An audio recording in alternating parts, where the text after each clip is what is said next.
Hi, I hope all is well with you and that you're staying safe. As we know, Shavuos is just around the corner. And this week in Chutz La'aretz, we're learning Parshas Bamidbar. Last week in Eretz Yisrael, we learned Parshas Bamidbar. And Chazal have arranged the Parshios so that we always learn Parshas Bamidbar right before Shavuos. If we analyze Parshas Bamidbar, we would see that placing it right before Shavuos is somewhat counterintuitive, because Bamidbar begins with Bnei Yisrael leaving Har Sinai on their way to Eretz Yisrael. Wouldn't it make more sense that the week before Shavuos, we should be learning Parshas Yisro, where we are preparing to receive the Torah, rather than Parshas Bamidbar, where we have received the Torah and now we're leaving for Eretz Yisrael? And I heard a wonderful approach by Rabbi Shmuel Golden, where he says that obviously the most momentous event in the history of the world is Ma'amad Har Sinai, where the Ribono Shel Olam revealed himself to all of Klal Yisrael. But perhaps the most significant event of Ma'amad Har Sinai took place when they were leaving Har Sinai on the way to Eretz Yisrael, because it wasn't enough for Klal Yisrael just to receive the Torah. The question is, what were they going to do next? Where would they be headed? How would they take all the learning that they received and all the mitzvos that they heard from their Ribono Shel Olam and from Moshe Rabbeinu? What would they do with them? How would they inculcate them within their lives? Would they take those mitzvos and make them part of who they were? And the answer was revealed as they were leaving Ma'amad Har Sinai, eager to go to Eretz Yisrael. Unfortunately, many things happened in Sefer Bamidbar that resulted in their not getting to Eretz Yisrael for quite a few years.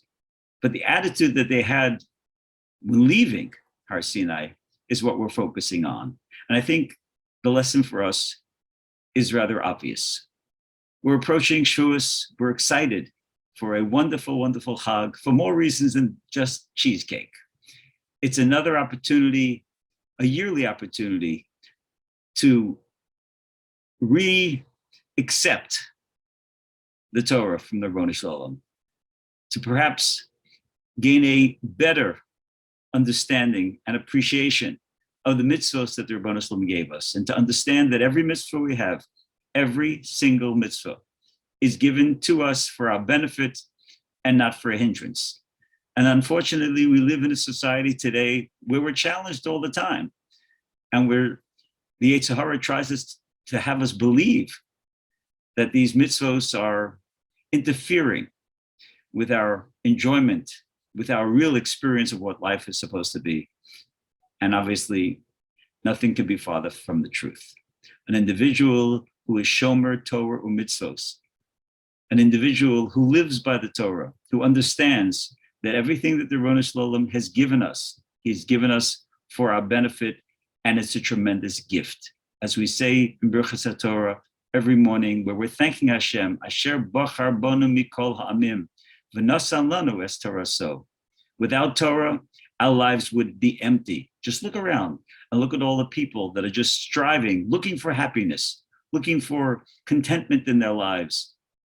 And then unfortunately, they don't have it, it's missing.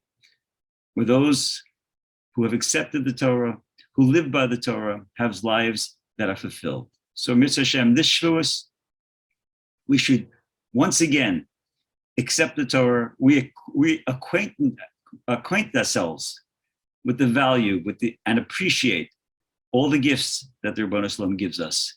And that Mitzvah Hashem, as we daven all the time and try to do what we're supposed to do, that in turn the Ribono Shel Olam will bless us and bring Mashiach b'mehera v'yameinu.